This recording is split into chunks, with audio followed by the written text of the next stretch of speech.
Having unpacking those argument lists. So we have list of range is this from range function.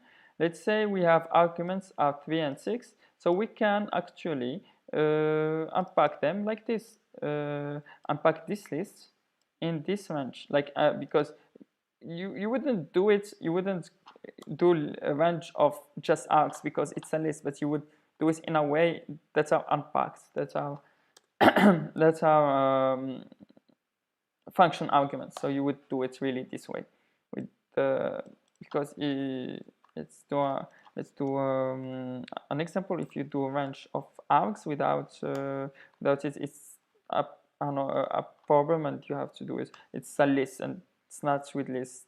You don't have range of list, but you have range of this of tuple. So let's say just to make it easy, like this, it's just args. It's just a conversion of let's say, can't use no. Let's say this way.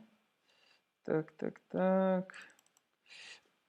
Just to make it simple, like this one is like a tuple, like just a conversion of the list to a tuple.